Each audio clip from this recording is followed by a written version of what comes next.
Morning. Let me try something real quick.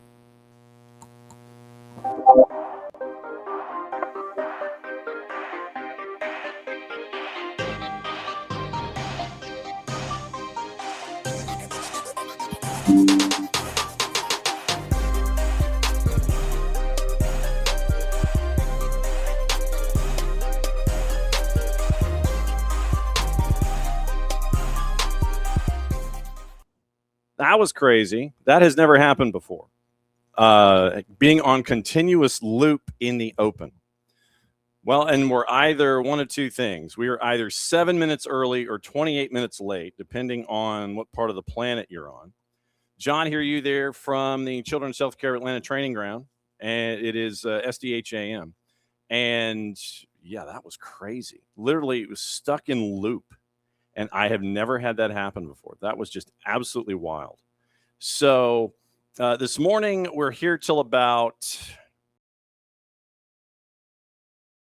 And what we'll do this morning is we got a couple of different things to get into.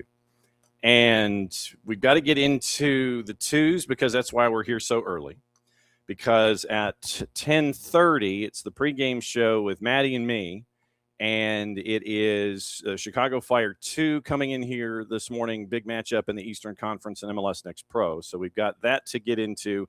A little further down, there's some twos news to get into as well. We've got to get into your updates on Brielle and Bolo because of what is being reported a couple of times over on yes, no, maybe, is he not, those kinds of things. So we'll get into that this morning too. Like I said, we got to get into Chelsea. And we've got some other news that's going on in the other divisions. The grand plan was to kind of recap everything that happened in MLS this past weekend. And if we have time, we'll get into that. Like I said, Marion Crowder set to join us in about a half an hour to discuss the homecoming for her. And it is one of those situations where we got to catch up with Kadani McAlpine yesterday and find out what's going on from the UGA side of things. 2 draws in B1G territory. Now they come home. They're taking on James Madison. We're going to catch up with Coach Walters tomorrow and get the James Madison game day. We're going to catch up with him on game day at about 9:05, get the James Madison perspective on things, and we'll kind of get you rolling in that. So today is catching you up on all the news. We got the twos. We got the news. We've got like I said, we got Chelsea to get into. We've got another team in the championship in the EFL that might be having a points deduction to start their season. So there's all of those things to get into here this morning. And we can't thank Matt Moore and everybody here from the Children's Healthcare of Atlanta Training Ground for giving us our own little cubby for the next opportunity to come up here and do this because of morning footy. Actually, can I say that? I don't know if I can or not. But the idea of morning footy with Atlanta United 2, big matchup, like we said, going up against Chicago Fire 2 in the Eastern Conference. And we'll break that one down for you as we go here this morning. And so we'll let you know where the points are and what it looks like, and we'll break all of that down for you here. So that is that's the rundown this morning, and we'll see where we go. So opening kickoff brought to us by our friends at Black Pitch Coffee and blackpitchcoffee.com. Start your day with the most important stories of the day, and you get to do it with our friends at Black Pitch Coffee and blackpitchcoffee.com. Try their home blend made with beans from Brazil, Guatemala, heavy body, notes of walnut and semi-sweet chocolate, and a rich world-class finish. Opening kickoff brought to us by our friends at Black Pitch Coffee and blackpitchcoffee.com. So if we were to use opening kickoff, and we did it with our friends from Ipswich, and what the latest is there involving Brielle Mbolo. So here's the latest as we know it from various reports from yesterday. So yesterday, L'Equipe came out, and thank you, Abby. You're going to be sitting to left, so you're blocking Maddie's view. I'm just doing pregame, and I'm doing halftime, and maybe some hydration breaks and stuff. But yesterday, L'Equipe had reported that Brielle Mbolo and his handlers, whatever you want to say, his agents, his folks, were not all that keen on coming over to this particular part of the planet. And so let me get the wording from L'Equipe just so you've got it locked in here. And it was literally they were not happy, they weren't pleased with it, it wasn't going to happen. And so you end up with the French press sitting there because of the location of Brielle Mbolo, currently at Rennes. It was literally, he ain't coming, and other folks like Ipswich are taking a peek, and you're in line if you're Atlanta United, and you might not make it. So that's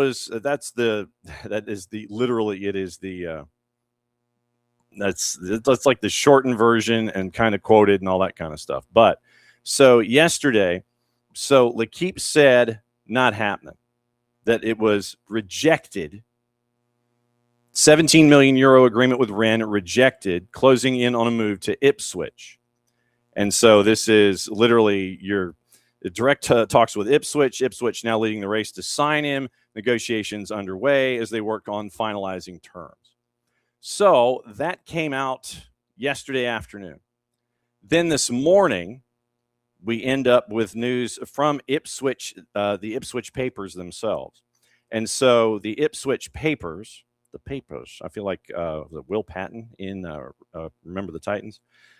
This morning, the Ipswich papers, the Ipswich Star, the latest on Brielle Mbolo and Ezequiel Palacios. So this is from their chief football writer, Stuart Watson. Reports suggesting Ipswich Town have made progress in their pursuit of striker Brielle Mbolo and midfielder Ezequiel Palacios are wide of the mark. The EADT and Ipswich Star understands. So they mentioned the L'Equipe report, rejecting the lucrative contract, 17, they're saying 17, we've seen 18, so it's, half, 6 1, half dozen the other.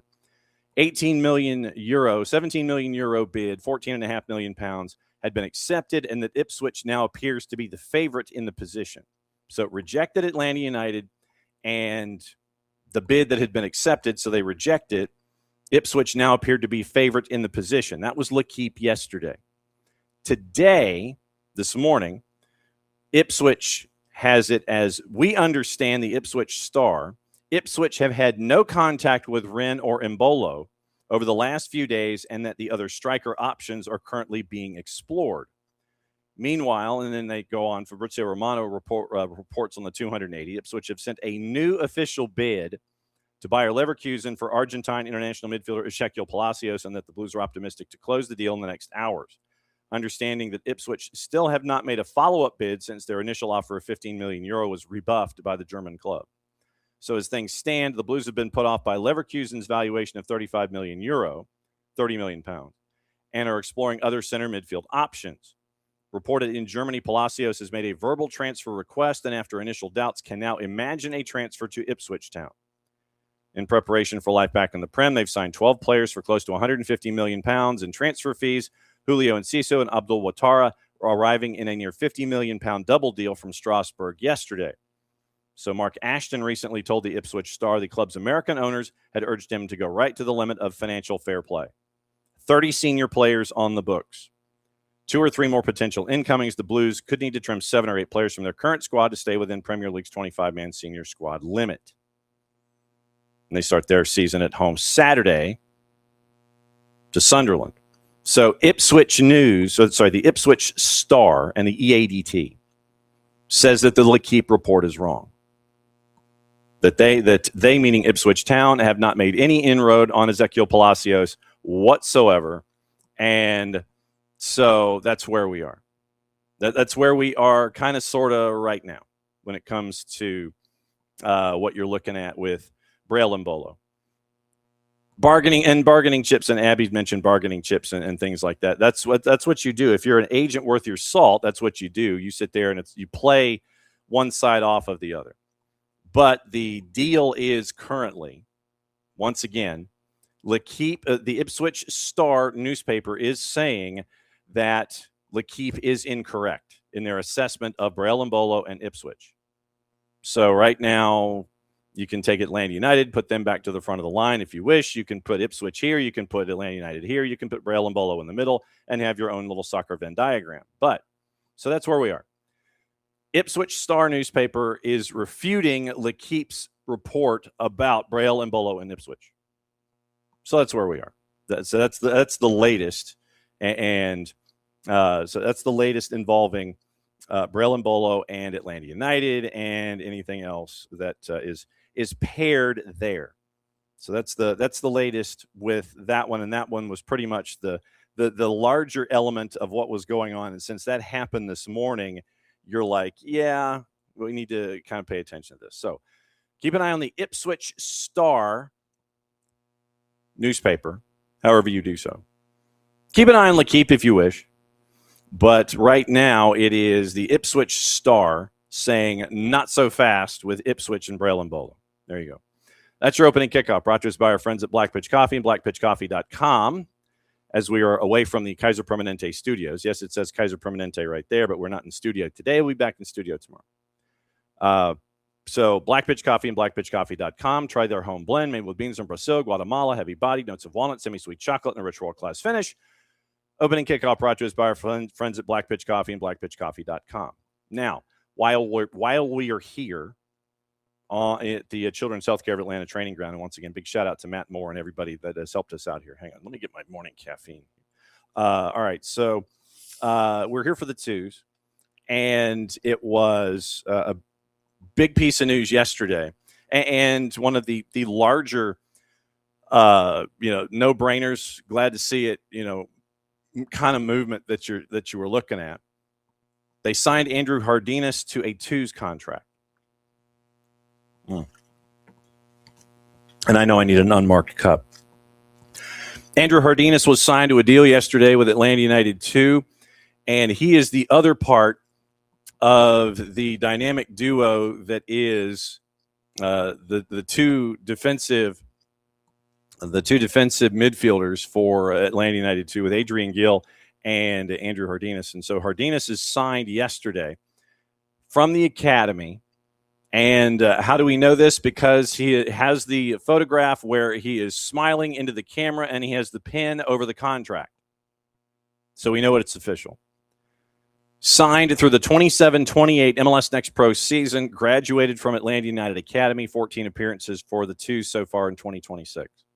Fourth Atlanta United Academy player to sign with Atlanta United 2 for the 26th season, James Donaldson, John O'Ransom, Didi Sibri, and the other three. Joined Atlanta United Academy from UFA in August of 24 as a part of the U18 squad. 25 member of the U18 team that beat the Inter Milan U18 Academy to reach the finals of the Generation Adidas Cup in 26. 20 total goal contributions in his final season for the Academy at the U18s before making his professional debut in May against OCB. 13 straight matches, 10 starts, a goal, 2 assists. Made his first start June 6th in a 3-0 win against Fire 2. Scored his first goal in the following match at June 13th in Athens at the Turner Soccer Complex against Chattanooga FC. 88% pass completion percentage, good for joint third among qualified Atlanta United 2 players. So he becomes the 14th player officially on the Atlanta United 2 roster since he was signed to a 2's deal through the 27-28 season. So you're looking at Dono and Jono. Well, there you go. Daniel Chika, Mohamed Cisse, Toto Majoub, and Matthew Sananu. Cameron Dunbar, Andrew Hardinas, Didi Cibrian, Ignacio Suarez-Corey, Liam Butts, Enzo Dovolo, Arif Kovac, and Patrick Weah. So those 14 right now are on the 2's roster officially as of yesterday. But Andrew Hardinas signs, and great pickup to make it officially official where Atlanta United 2 is concerned. So very, very cool that Andrew Hardinas is now a part of things with Atlanta United 2, and anticipating seeing him in an hour and 48 minutes, about 50 yards that way. So that's why we're once again, that's why we're here. So we're here till about 10, 15. Then we've got to completely and totally just dismount everything and go outside. And we got the pregame show at 10:30 with Maddie and me for the 2s and Chicago Fire 2. Now, speaking of Chicago Fire 2, just how did they do last time out? Since we are on the Atlanta United 2's discussion here. So how did they do? Let's find out. What happened was it was a very, very busy week for them as they were trying to get caught up in matches in hand and such. Last time out, they played Orlando City B, and here's what went down, courtesy of our friends at MLS Next Pro and One Football. That's the scenario now with less than 10 games left for everybody across the league. Here's Neek for Chicago. Drops it off, right foot. Oh, what a strike! Robert Turdine opens it up. Just a masterful, clinical right foot. Chicago 1, Orlando 0 early on.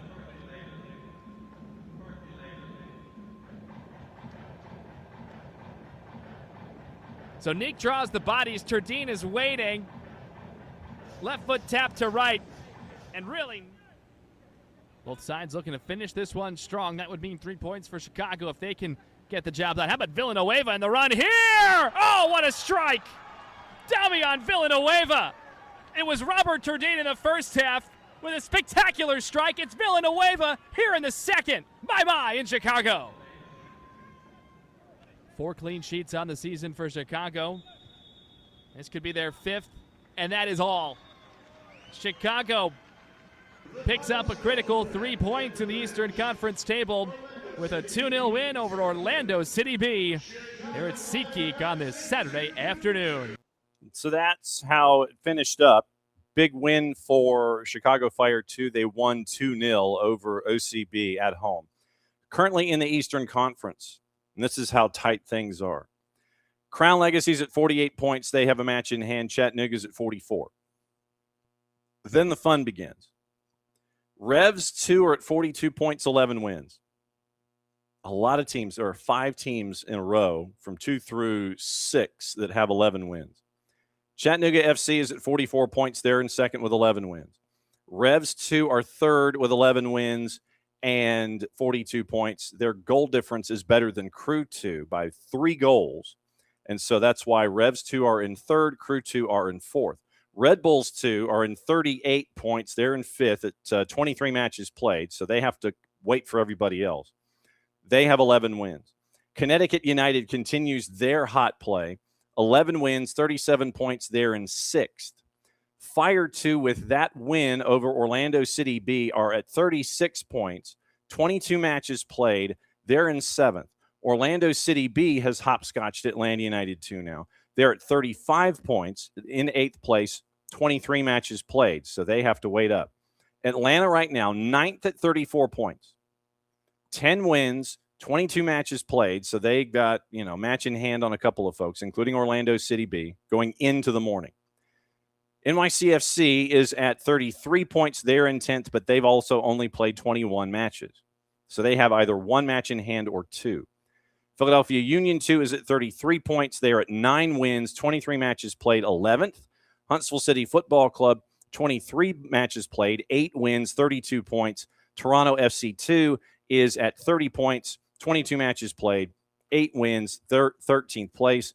Carolina Core is at 23 matches played, 26 points, 5 wins. FC Cincinnati 2 has been eliminated from postseason contention. They're at 16 points in 22 matches. Inter Miami CF2, the first one to be eliminated a match ago. And they've played 21. They're 116, 4-1 in the Eastern Conference. So just to break this down, from 5th to 13th, so that's 9 teams separated by 8 points.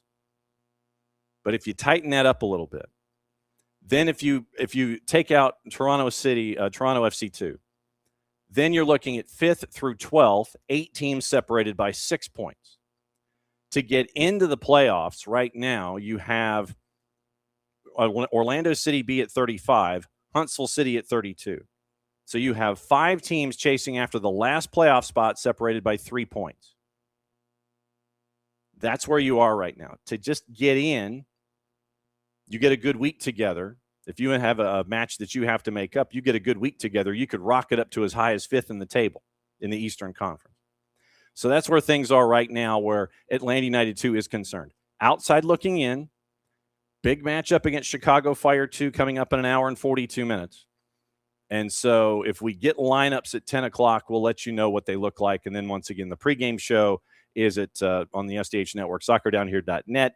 That's at 10:30 with me. Maddie Cruz will have the call at 11 o'clock this morning, and we'll let you know there. But it is a mess right now. 5th through 12th, 8 teams, 6 points. So that's 2 wins in a week. 2 wins in a week, and you can make your way basically up to 5th in the table. If you kind of separate 1 through 4, they're off on their own, 48 points to 42, and really 2, 3, and 4 are separated by 2 points. Crown Legacy far and away, they're 4 points clear. Chattanooga, the Revs, and Columbus Crew 2 separated by 2 points. And that gets you to 5th. Red Bulls to Huntsville, 8 teams, 6 points. And that's where you are right now. Once again, just to get in at 35 points, you have 5 teams separated by 3. So that's where you are right now with Atlanta United 2 going into this matchup here against Chicago Fire 2 coming up once again at 11 o'clock Eastern time. And like I said, we'll keep an eye on starting lineups, and we'll let you know what's going on with all the starters and such, and we'll let you know there. So that is your Atlanta United 2 update as we get you ready for activity here at the Children's Healthcare of Atlanta training ground. So it's, as always, it's always fun to come up here and discuss what's going on.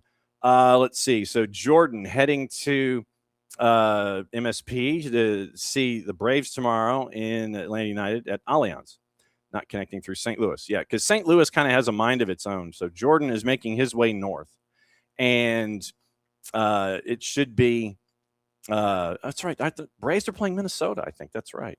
So that should be fun. That literally should be a fun run to see what's going on with the Braves, and what is going on with the Braves and the Twins, and what it's going to look like with Atlanta United. Yeah, Lambert is not a good airport. So I remember in the summer, and that was my first problem, having to fly through Lambert to go. I think I was heading home. I think I was going from Lambert to Atlanta, and literally you get those afternoon storms. You think it's bad in Atlanta.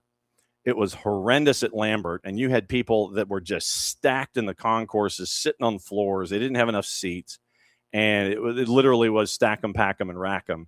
And I think it was like 3.5, 4 hour wait at Lambert just to come back to Atlanta. And you were wishing that you had all of the seats that Atlanta had at Lambert, and Lambert's seats were the bottom.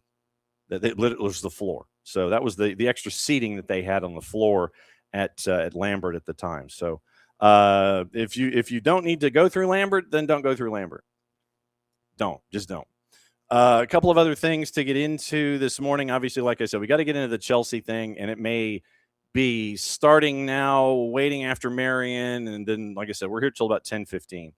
So allegedly, according to our friends at TalkSport, Harry Kane's reps are holding talks with the league that we don't talk about, as his contract is up for renewal.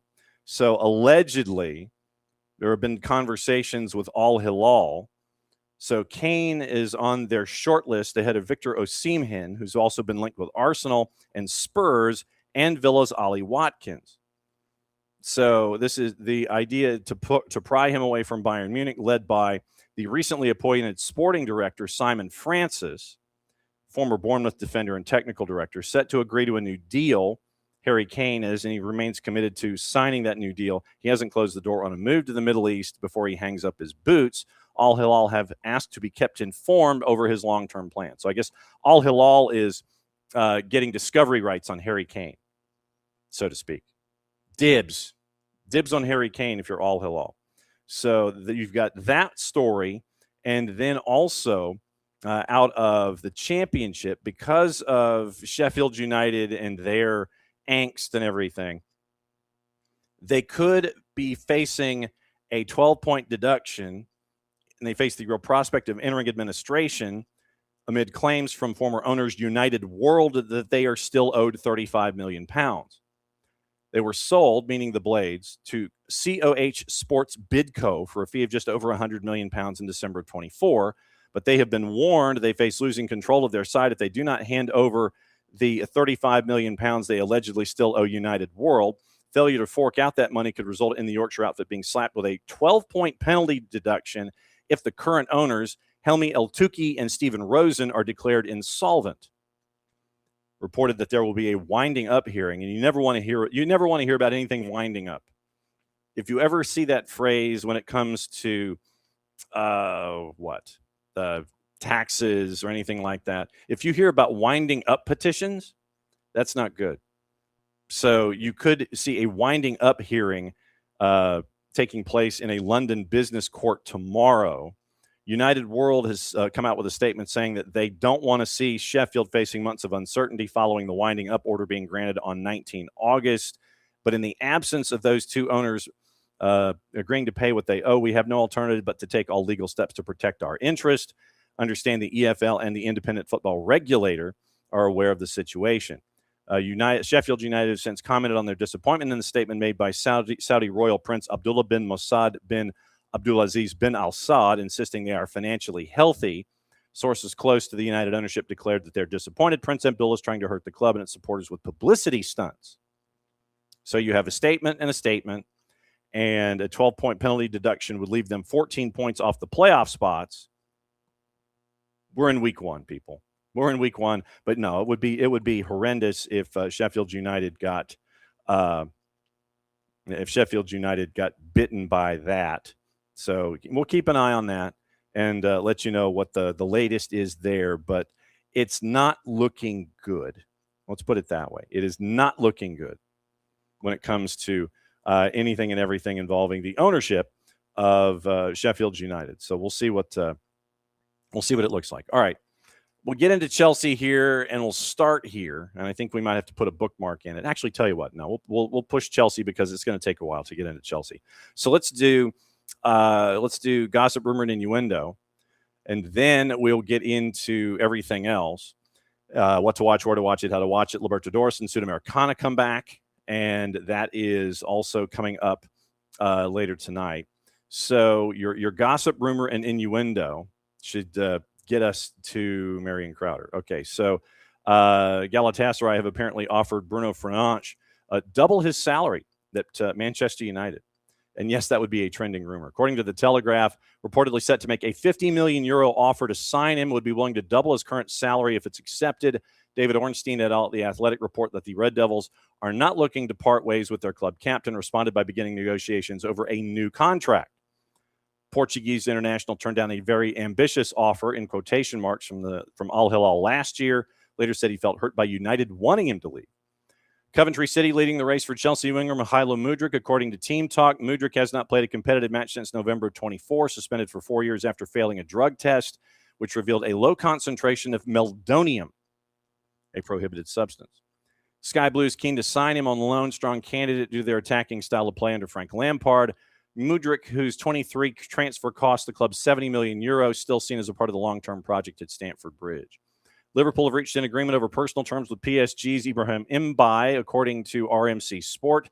18-year-old reported to have agreed to a 5-year deal at Anfield, prioritizing a switch despite an approach from Bayer Leverkusen. Reds expected to step up talks with PSG as they look to agree on a transfer fee in the region of €50 million while they maintain interest in Bradley Barcola, whose transfer cost would be around €150 million. Ollie Watkins on the radar of Al Hilal, like we were talking about with Harry Kane, according to Diario AS. We want a new striker this summer. Watkins is seen as a potential replacement for Karim Benzema. Despite moving on, Benzema is not planning to leave, which would be kind of problematic, suggesting a potential problem with manager Simone Inzaghi following his reaction when being substituted in the 4-2 league win over Al Faisali on Friday. Real Madrid and Barca interested. Come on in, Rob. You got to get stuff. Go ahead and get stuff. It's okay. Real Madrid, Barcelona interested in Racing Santander midfielder Sergio Martinez, according to Diario AS. 19-year-old reported to have been watched by both clubs since last season, having stood out for his creative ability, and the pair are continuing to keep close tabs on progress following his goal in the 2-2 draw against Villarreal on Sunday. Martinez has a release clause in the contract that allows him to be signed for just €3 million. Now, others. Manchester City closing in on a deal for Morocco and Lille defensive midfielder Ayoub Bouadi. They want it completed this week. Sources added City have agreed to personal terms with Bouadi on a 5-year deal, have acknowledged Lille's valuation of €100 million for one of the revelations of the 2026 World Cup. You don't have to be quiet. It's okay. It's all good. Juve have agreed to a deal with Tottenham to sign Guillermo Vicario on loan. The Italian keeper moving on a season-long loan with an option for Juve to make the deal permanent for a €10 million fee. Juve had previously tracked Emiliano Martinez of Aston Villa, who are chasing Parma's Zion Suzuki. Barcelona have reached an agreement in principle to sign Rodri. Rodri failed 2 previous bids. Barca, a third offer on the weekend, €76.5 million. Other rumors. Manchester City made fresh contact for Chelsea right back Malo Gusto. Despite a new inquiry, still some distance regarding a transfer fee, with the Blues looking for over €70 million. That's from Team Talk. Telegraph, Chelsea set to demand an offer worth of excess of £120 million for Enzo Fernandez amid interest from Manchester City. Bournemouth's Alex Scott has been identified as a replacement, while the club have also been linked with Arsenal's Martin Zubamendi. That's from the Telegraph. 4-letter paper, Chelsea intend to demand an offer worth of £100 million for Pedro Neto amid interest from Al Hilal. Football Insider, Arsenal preparing a new offer for Villa defender Ezri Konsa. Team Talk again, Richarlison, Everton keen on reuniting with Spurs striker Richarlison there. Talk Sport, West Ham have now joined the race for Jamie Vardy. Fabrizio Romano, AC Milan winger Rafa Leao is on the radar of Saudi Pro League clubs and Galatasaray. Philipp Heinz, Newcastle have made an inquiry for Red Bull Leipzig midfielder Nicolas Sievald. Foot Mercato, Hull City interested in Reims winger Keito Nakamura and Deportivo La Coruña's winger Yereme Hernandez. Ekrem Konur, Crystal Palace set to make a move for Atalanta defender Odilon Kosunu. And Nicola Shira says Como preparing an offer worth €35 million plus bonuses for Fiorentina striker Moise Kean. AS has Roma interested in sporting fullback Ivan Fresneda. So those are the rumors and the gossip that we have at the moment. And if anything else pops up, obviously we'll check up with our friends Ben Jacobs, Tom Bogert, and David Ornstein. We'll let you know if there's anything else that is there with them as we go. So what to watch, where to watch it, how to watch it, brought to us by our friends at Fanatis, fntz.co/soccer down here. That link is important. And what happens there is helps them out, helps us out, and it helps you out when it comes to all of your viewing habits and all of the streaming services and all of the matches that you haven't had a chance to watch, but now might have a chance to watch in South and Central America, and also with what BN does on Middle East and North Africa and in Europe. So you get TVV out of Venezuela, CDO Plus out of Chile. It is Liga 1 Max Pro out of Peru, Nuestra Tele out of Colombia. You get TC out of Argentina, which means you get Copa Argentina. You get all the BNs, which means you get a lot of the A and B divisions also with ties to Tigo Sports and to CATV, a lot of the A and B divisions in South America. With BN, you get the Portuguese League, you get the French League, the Polish League, and who am I forgetting? It's Poland, Turkey, France, and Portugal. And then with Middle East and North Africa, you get all the AFCON, you get Champions League, you get all the World Cup qualifying tournaments involving all of the different age groups. You get that and everything else that BN puts on the table at Fanatis at fntz.co/soccer down here. The college game, we'll get into that in a second. BNB and Español, Sudamericanas at 6 o'clock, Deportivo Recoleta and Boca Juniors. 8:30 is Independiente del Valle and Deportes Tolima. Simulcast on Español. TUDN has Champions League at 3 o'clock, Levski Sofia and AEK Athens. And Paramount Plus has 3 Champions League matches at 3 o'clock, including Fenerbahce and Lyon. Caribbean Cup is at 6 o'clock. Central American Cup is at 9 and 11 on Paramount Plus, with Cartagenes at 9, Real Esteli Herediano at 11, and Shelaju and Diriangen at 11 o'clock for you sickos. Vix has Copa Sudamericana with Sao Paulo and Bolivar at 8:30. So that's the rundown for today with stuff that isn't college. College, with everything there, you've got women's soccer and only one matchup on the Plus. St. Leo and North Florida, 6 o'clock tonight, and that is on ESPN Plus. So it's a light day for college soccer on both sides of whether it's SEC, whether it's ESPN Plus or ACC Network Extra. So ACCNX. ACC Network Extra had St. John's and Boston College yesterday. So what to watch, where to watch it, how to watch it, brought to us by our friends at Fanatis at fntz.co/soccer down here. So that's where we are. All right. Trying to see what else I've got on my list. This. We got to do picks of the week. And picks of the week will probably be on the flip side of our conversation. Like I said, we're waiting for Marion Crowder here. But I have picks of the week. I obviously did not do very well. I think I finished at like minus 94. And the tiebreaker, the number of fouls called in the Community Shield was 23, and I had 17. But this is picks of the week. We got to do this before we go. And once again, remember, 2 things. Picks of the week are in the Discord. The winner of the Clausura, which is where we are now, the winner in the Clausura goes up against the winner of the Medio and the winner of the Apertura in the Campeón de Campeones during MLS Cup. That is MLS Cup, and that is where that lines up. It's going to be all MLS Cup selections with props and things like that. And then the winner there gets a high and hearty handshake and our love and admiration.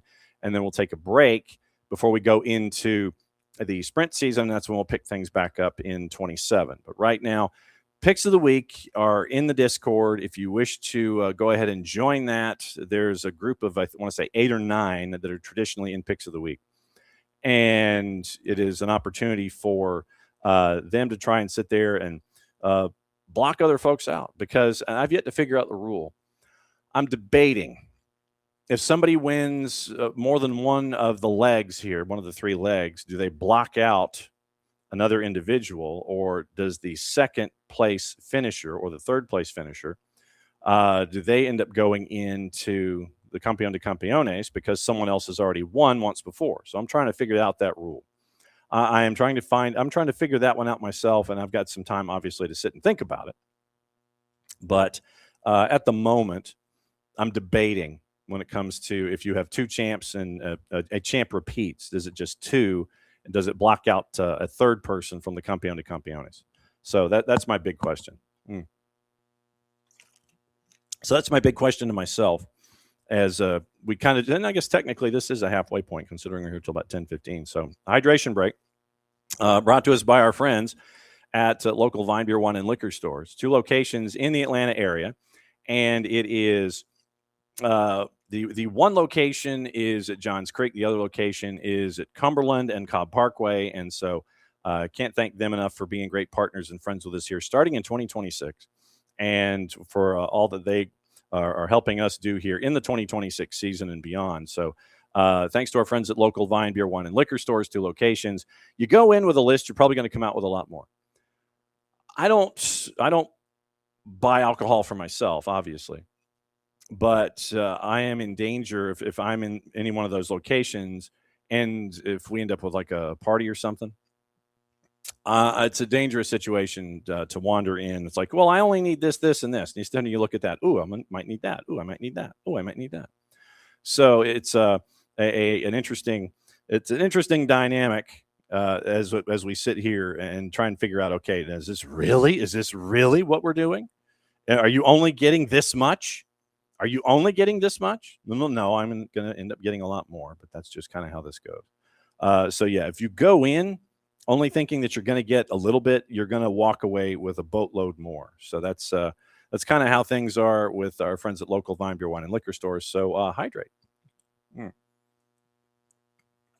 I specifically should have had a cup and a straw. It's odd to still drink that stuff out of a bottle this early in the morning. So, all right. Like I said, since we're in a holding pattern with Marion, let's tell you what. Let's do this.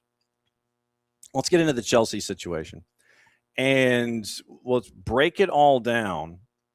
And we're going to do this through the prism of our friend Paul Quinn over at I am at the training center, yes, because for those that don't recognize the backdrop, I'm in one of the conference rooms, and literally, and this is the other thing. This really should have been opening kickoff.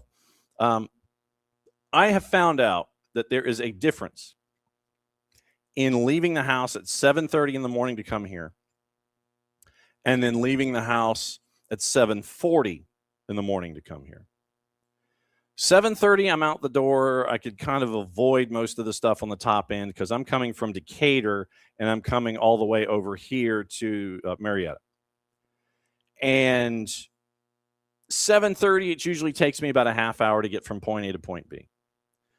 And 7:40 this morning, it took me 45 minutes to go the sum total of 8 miles. From 78 to Peachtree Industrial Boulevard, Georgia 141, if you're not a native, took me 7.7 miles, took me 45 minutes. So that's why I was so late this morning getting on. Traditionally, this is an 8:30 start, but because it took me 45 minutes to go 7.7 miles and then 20 minutes to do the other part, that's why I was on so late this morning, was because I got stuck in traffic. So there is a distinct difference on the top end, because I'm going top end from, say, 3 o'clock to about 10:30 to about 10 o'clock. If you look at a map of Atlanta and the perimeter, for those of you outside the city, I get on at about 3 o'clock. Children's Healthcare of Atlanta training ground is at about 10 o'clock. So I'm going like this. Traditionally, if I go 7:30 in the morning, I'm fine. It takes me 25 minutes to go from here to here. If it's 7:40, I have found out that it is a slog from about here to about here. And then things will open up and then it'll shut down again. And then by the time I'm finally up, it took me a solid hour to go what normally takes me 25 minutes. But that's the difference in leaving 10 minutes versus 10 minutes later versus the normal start time. So that was kind of what that was kind of why I was like, that's why I was late this morning.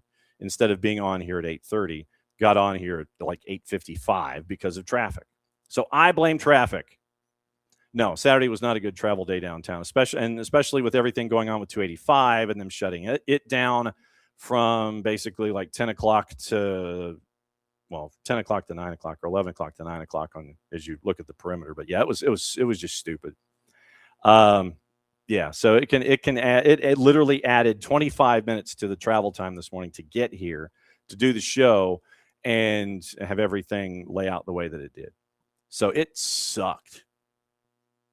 But I have found the value in the 10 minutes. I know what that 10 minutes earlier does in preparing you to get here on time and get everything done. But the bottom line is that everything is, and the boxing matches at State Farm, that was that was an adventure too. That was right there. Let's see. So Maddie's on her way. Let's see, at the back of the building. All right. So just telling her where I am. All right. All right. So there we go. So I've learned the value in the 10 minutes. Maddie's on her way here once again. Like I said, pregame's coming up in about 45 minutes or so. 10:30 starts. We got about a half hour left on ours, and we will we'll bust through as much as we possibly can before we get into anything and everything. Only going to be 91, so it's a dry heat. All right, so let's get into the Chelsea situation.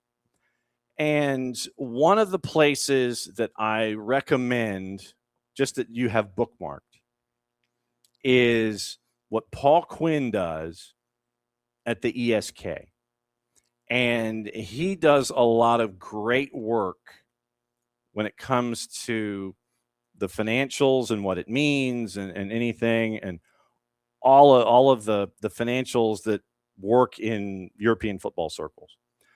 Paul's done some really good work involving John Textor. I know we don't have an update there either. He still owes Atlanta United a lot of money. We don't have an update there, but he's done a lot of great work with John Textor in explaining where everything is when it comes to his financials and his issues and the other companies that are attached and what it means. Paul has done the same thing with the ESK website involving the proposed sale of the Bowley shares, the Bowley Walter shares of Chelsea, and putting them out on the market. So what Paul does is he looks at it, and it's just football finance and everything. And so you're looking at where things are involving what you see with Mark Walter and Todd Bowley. So initially, Mark Walter, 12.8% co-owner and CEO of Guggenheim Partners. Once again, we know about the federal criminal investigation. And the bottom line is, in that SEC investigation, also through the Southern District of New York, a parallel SEC investigation into whether his insurers, Delaware Life and Clear Spring Life and Annuity, disguised approximately $21 billion of related party loans routed to his own ventures, no charges filed as of mid-August. First reported by Bloomberg, citing previously unreported regulatory filings, the probes coincided with Mark Walter's sale of the Lakers at a $12.5 billion valuation, and reports he's open to selling his Chelsea stake. Todd Bowley is a former Guggenheim president who took security benefit to his own firm Eldridge, remains an unresolved, publicly aired, and this is Paul Quinn's words, an unresolved, publicly aired power struggle with majority owner Clearlake Capital. Bowley-linked entities carry their own regulatory sensitivity flags, notably a documented north of $300,000 donation cluster to Kansas Insurance Commissioner Vicki Schmidt's gubernatorial campaign weeks before her office helped delay a capital rule costly to security benefit. Chelsea's Blueco ownership structure, and remember our friend Jason Stevens went through this with us. I believe it's 23 separate bidco and holdcos that Chelsea currently has in their umbrella. The Blueco ownership structure is not directly implicated in the probe, but there are risk factors attached. The reformed owners, directors, and senior executives test now explicitly captures persons under investigation for disqualifying conduct. Walter is reported to be considering an exit from the register, and the capital structure is highly leveraged, including an Ares Management payment-in-kind facility at 22 Holdco, compounding toward around 600 million pounds alongside a 794 million pound senior facility maturing in July of 2027. So to get into the pieces here, probe was confirmed by regulatory findings, disclosed in filings late June, received grand jury subpoenas in February of 26. Dollar figures reconciling. Delaware Life restated its related party investments from 3% of invested assets to almost 40% of invested assets. 3% to 40%.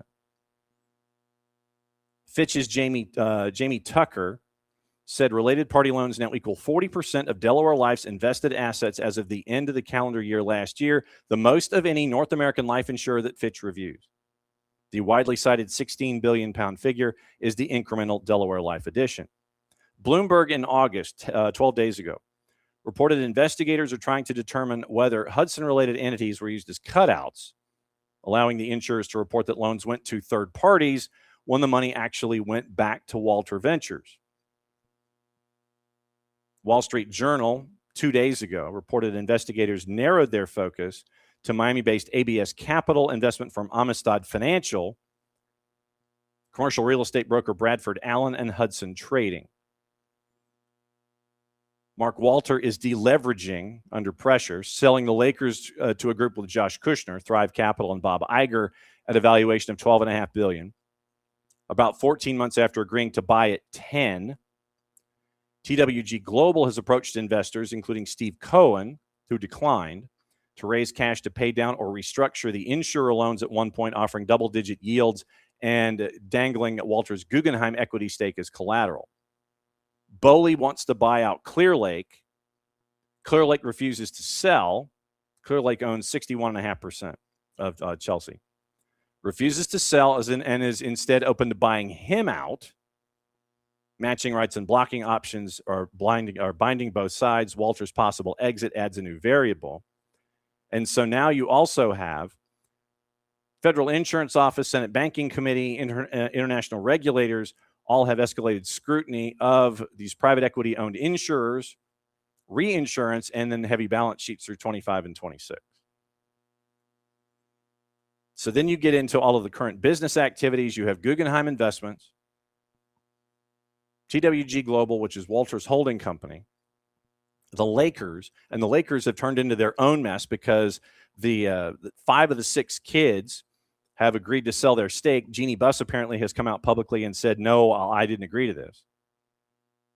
So you've got basically the 17% share that is owned by the kids. They're now infighting over that, and it looks like most of them want to cash out, and Jeannie Buss does not. Then you have the Eldridge and Security Benefit part, Security Benefit Life. Boley's been building a new asset manager, Eldridge, combining 6 platforms with Security Benefit. Entering an investment management agreement with Eldridge Credit Advisors, which became the insurer's overall investment advisor, a deepening of the affiliated asset management model. And then you had another $300 million raised by an insurance platform from Vista Credit Partners back in October of 24. So here's your timeline. In 25, there was an inquiry into Guggenheim's $362 billion asset management arm. That opened up, triggered by a whistleblower, apparently.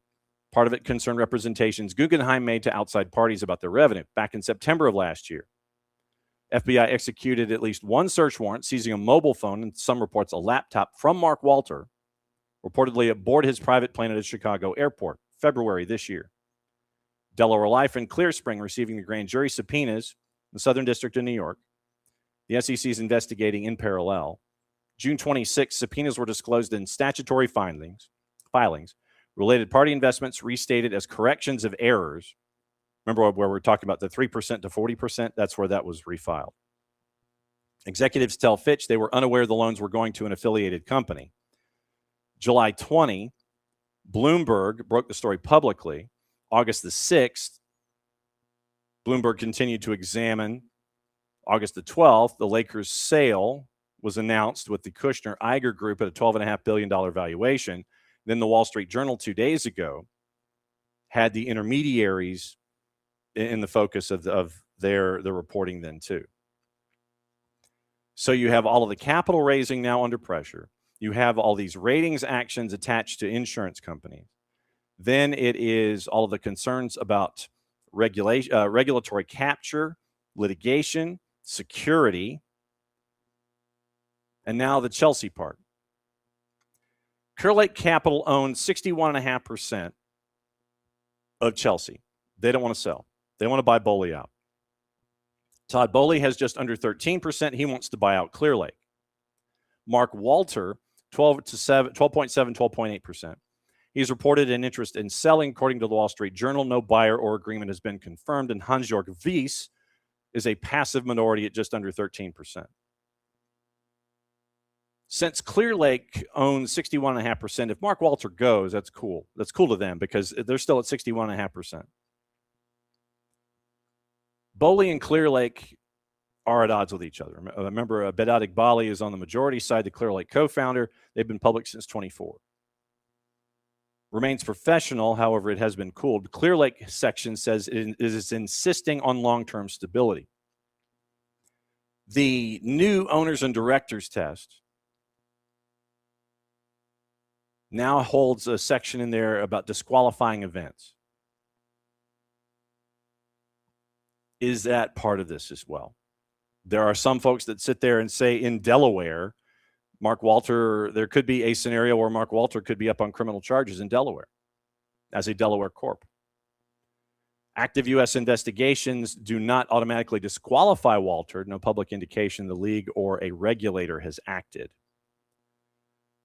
The capital structure for them with Blue Code 22, JP Morgan and a Bank of America senior facility have a balance of just under $794 million that they have invested, and it is cash plus pay at 3.25%. It matures in July of next year. And then Ares Management with their payment in kind is at $596 million, and that matures at 7.5% in 2033. It's a 10-year window. So you've got to look at what's going on with the SDNY, Securities and Exchange Commission, all the dollar figures, and the intermediaries from the Wall Street Journal report. You've got to keep an eye on the Lakers sale, anything out of the SDNY, anything out of the Securities and Exchange Commission, and confirmation of a Mark Walter exit from Chelsea, the identity of any buyer. If Clear Lake exercises the matching rights and want to pick up Walter's shares, and then you look at July of 27 for that first part of the restructuring of the refinancing of the debt. Any change in Walter's status, all of that could, with Mark Walter and what he wants to do, who ends up picking up that percentage of shares, and the maturation of that first debt window in July of next year. And then you end up, and then also look at the Kansas donation story, where Todd Bowley's insurance vehicle, they have their own questions. It's separate from Mark Walter, but it is another one of the owners that might be being looked at by a national investigation of what's going on in the state of Kansas. So by all means, bookmark what Paul Quinn does at the ESK. Oh, embattled floodlight OCJNY4. You are so done. Add your restream block list. Yes. And yes. Also, this was really cool. For those of you that are kind of OGs here, you may remember our friend Nick from Australia. And Nick has his own podcast, and he's turned into an Australia 17 fan from the beginning. He caught up with Jason, and Jason spent some time with Nick to find out what it's like with being a fan in Australia with our friend Nick. So if you missed that one, please go there and check and see what's going on with Jason and our friend Nick from Australia. So very, very cool stuff there. Okay. We want to get into picks of the week now. Okay. So Abby's going to run errands, and I'll see her in a bit. So, all right. So what have we missed here? What have we missed this morning? Oh, Tuskegee. Shoot. Yeah. So Tuskegee had their first ever scrimmage on the men's side last night. And obviously we're keeping an eye on them this season, and we'll probably have the coaches on a couple of different times to kind of see what it looks like with their program as it continues to grow. And okay, so we got to check in with our sources this morning too and find out what's going on. It'd be nice if they actually, I don't know, would tell you what. I'm going to take my phone off of the Wi-Fi here in the building because it seems to just block everything. But yeah, last night was the first ever scrimmage for the Tuskegee men's soccer program. And where's my settings here? So settings, and take that off, and we'll go back here. So this hopefully will kick everything back in so I can actually see what's going on. But last night was the first ever scrimmage for Tuskegee. And let me see if they posted a score. And wow, this really isn't helping. Okay, so that didn't help at all. All right, it was a thought anyway. Let's see if that's the downside to sometimes when you have when you're stuck with Wi-Fi. Is that sometimes it doesn't behave in the manner that you wish it would. So, of course, it could be just my, frickin'. It could be my. No, that's not what I was looking for. But I appreciate that idea. So, Tuskegee soccer. Where's the soccer part? Is it Tuskegee? I forget. This is what happens when you're trying to find a. Okay, so Tuskegee MSOC. Not posted on their website. Not posted on their Twitter. So if we go here, do we have notes from last night? Just says that they did it. Okay, so and I saw that there had been some things that had gone on, but I do not see a final score from last night.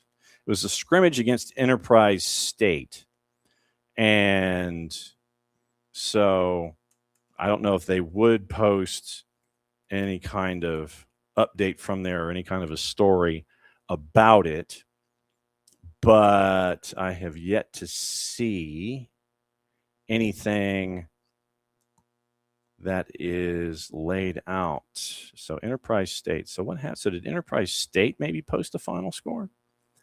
Did they?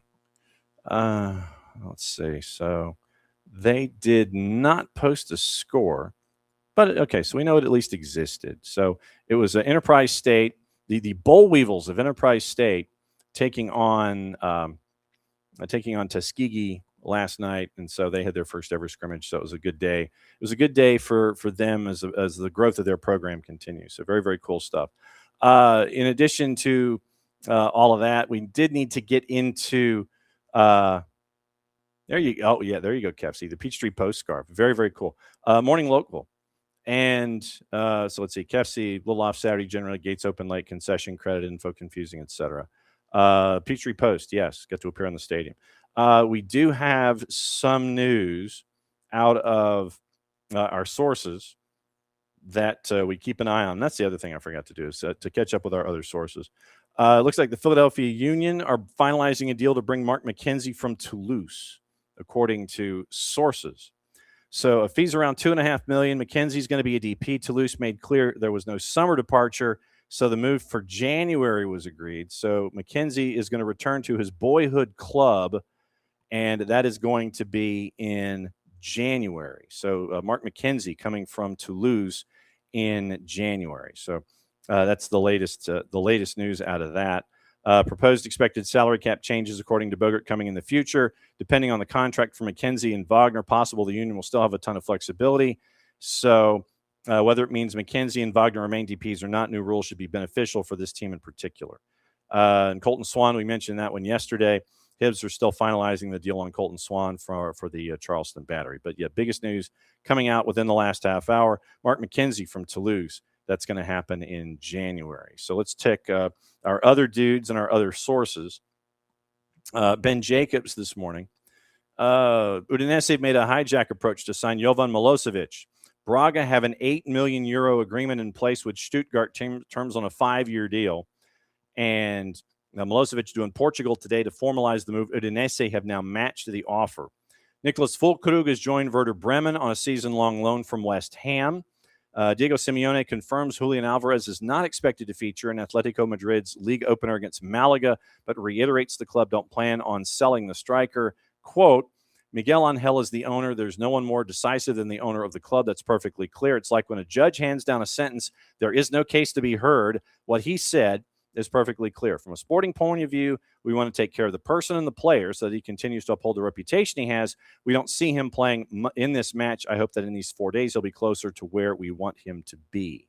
Jose Mourinho officially presented as the new Real Madrid coach on a 3-year deal.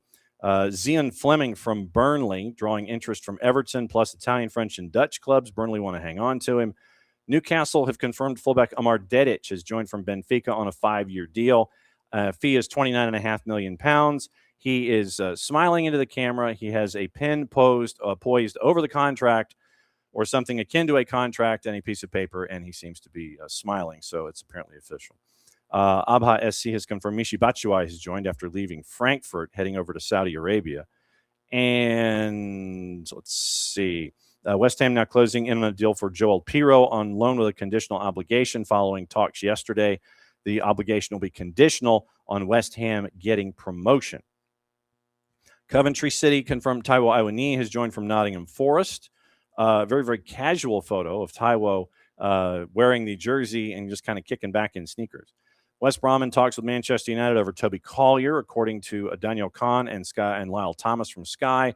12 times for West Brom on loan last season before picking up a calf injury. I understand talks are centering around a permanent exit from there. Now, also on the board, so since we've checked in with Tom Bogert and Ben Jacobs, that also means that we now have to check in with David Ornstein and see if there's anything that we have missed. Have we missed anything?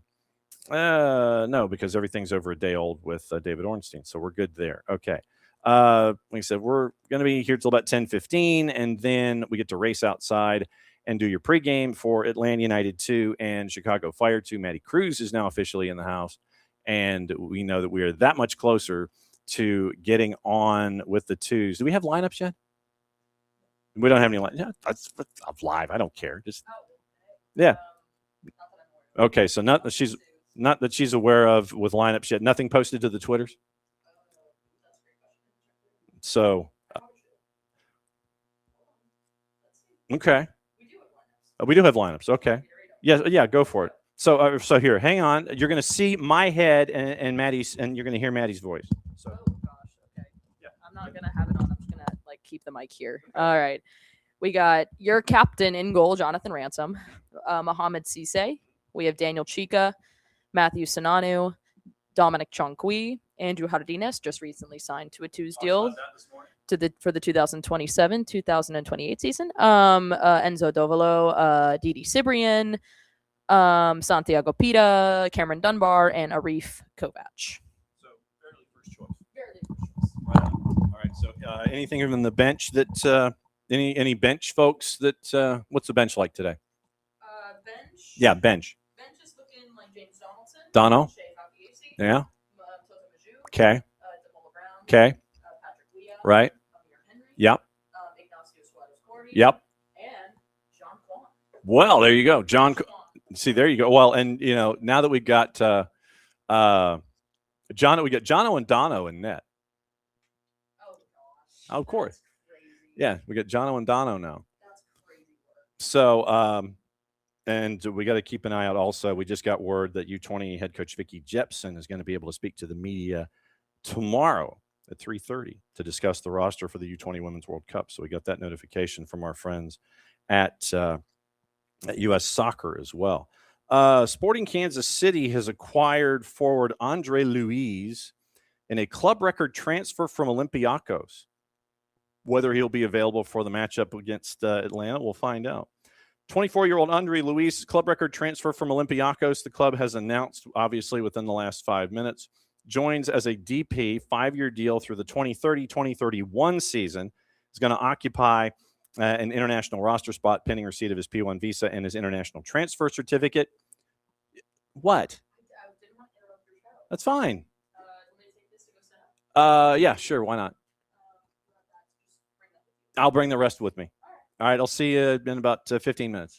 Cool. Right on. So Maddie's getting ready to break her phone. She's throwing her things all over the place. She's throwing all of her equipment. So we'll see Maddie in about 15 minutes outside. Luiz is the 5th player that Sporting has signed as a DP since the start of 2018. Wow. So in 8 years, they've only signed 5 DPs. Following a breakout season in Europe, took Portugal by storm with Rio Ave, 7 goals, 6 assists in the first half of the season before closing out the 25-26 campaign at Olympiacos. After developing at America in Rio de Janeiro, he moved to CF Flamengo to continue his development, start at the U20 level, 8+4 in 17 matches, professional debut for Flamengo, December 9th of 2021. So it was a cup of coffee at Olympiacos for Luis. 27 players under contract and signed as a DP in a club record transfer from Olympiacos. Once again, no word as to whether or not he will be around or available for the upcoming match involving Sporting and Atlanta United. So we'll keep an eye out on all of that going forward. Okay. Let's see. So Cesar Luis Merlo is talking about Palacios and Ipswich. Let's see. I'm trying to see if there's anything else that is up and around. Equalizer, once again, we mentioned yesterday, Cameroon over Malawi, and both teams, once again, qualifying for the World Cup. Very, very cool. Okay, picks of the week. So let's get into picks of the week here, and we will get you ready for next week. So here we go with David's kids volunteers at the U.S. Soccer Facility tonight, helping with drills and coaches licensing courses. And we also have Maddie on the call tomorrow for U.S. and Canada. That's going to be 5 o'clock tomorrow afternoon at the Arthur M. Blank U.S. Soccer National Training Center. And that's going to be a continuation of the U17 camp that's going on in the round robin that's going on there. But U.S. and Canada tomorrow at 5. Maddie, you'll have the call for you on the U.S. Soccer YouTube channel. All right, so picks of the week. Like I said, I finished at minus 94 and obviously was nowhere close to being anywhere near the top. And that should really be no surprise. So here are your 8 matches. And once again, coming up Friday or Saturday, we'll have all of your matches for the following week. And we're going to continue, like I said, the Clausura. This is where we're going to do picks of the week for the Clausura. We're going to do it at the end of the show on Tuesdays. And we're going to lay it all out for you there. And the picks themselves should be up by late Thursday, early Friday. And I'll post them in the Discord as I always do. So, basically, they're all going to be like Saturday games or Sunday games. Might be just one day's worth. It might be just all Sunday games. And we'll go through and we'll navigate it this way. So Tuesday, end of show, we'll recap picks of the week. And we'll get you ready for everything that is laid out there. So number one game, well, let's see. When was the number one game? 06:30, 09 o'clock. Okay, so 06:30. It was the Austria 2 Liga, First Vienna and Liefering, and it was a 2-2 draw at a plus 254. So I did not have it as a draw. It was like the league, I think, is in its second week in their season. So 6:30, the Austria 2 Liga, it was a draw, and I did not have it. 9 o'clock in Kazakhstan, it was Atirau and Oktepes. And, looking at odds from our friends at Odds Portal, you kind of wonder sometimes if the juice boxers, they just kind of gang up on each other. So it's like, yeah, why don't we just do this? Yeah, okay, that's fine. Both teams were a plus 154. The draw was a plus 195. And Oktepes won by a 2-0 margin. So Oktepes got the win there. I said draw. Then it was... you had your WAFCON final at 5 o'clock, Cameroon, Malawi. I had Malawi. They had a red card, and they were really missing that particular player. 3-0 final. Cameroon scored all the goals in the first half. It was pretty much done. Bosnia-Herzegovina in the Prva Liga, which is their second league. It was Banovici and Hadzici. And I had Banovici, the home team, over Hadzici. It was a goalless draw. Chile in the Liga de Ascenso was one of the night games. San Felipe and Cobreloa. Cobreloa is at the top of the table early on in the league play. Cobreloa was favored on the road at a plus 125, and I actually got that one right. And I had it listed in the Discord for the next game as it being in the Czech HNL. It is the Croat HNL. So if I screwed up anybody's pick by picking the wrong country, then just go ahead and give yourself a win at a plus 100. But it is in the Croat HNL, where it was Varaždin and Rijeka. And Varaždin was a plus 177. They won 2-0. It was one of the few games that I actually did win. I was 3-5 last week. Hungary's primary league had the Puskás Academy and PAKS, P-A-K-S. And Puskás Academy won 3-2 as they're at the top of the table. So they got the win at a plus 112. I said it was going to be a draw. I was wrong. Then in the Liga de Ascenso in Mexico, Llanos Negros and Jaiba Brava. Llanos Negros at home were favored fairly highly at a plus 114. Jaiba Brava was a plus 204. Llanos Negros won that one by the final of 4-0. And so with all of that, I was a minus 94. I was in the hole $94. So that really didn't go well with me anyway. And the tiebreaker in the Community Shield, the number of fouls called, I had 17. Or the number of fouls called was 17. I had 23. And so once again, I was nowhere close. So those are your picks. And like I said, I apologize for having it being in Czechoslovakia and not Croatia. So another week in the books. And once again, I'm probably in the minus, and that really shouldn't surprise anybody when you're looking at all this stuff. So let's see. Okay, so in our little chat, there's the Mark McKenzie. Let's take a peek on what is looking at there. Okay. What was I going to look at real quick? This just shows you where my brain's working right now, which means it really isn't. I had it and I lost it. It was a thought that I had and just completely. Oh, Chicago Fire starters. Let's see. So let's see if Chicago Fire has posted their starters this morning. So looking at Atlanta United 2, once again, as we get ready for the pregame show for the twos on the network, once again, bottom of the hour. No changes. It's about as standard a first choice as you get without having, say, Adrian Gill in the lineup. So it is John O'Ransom in net, back line of Chonqui, Cisse, Sananu, and Chica.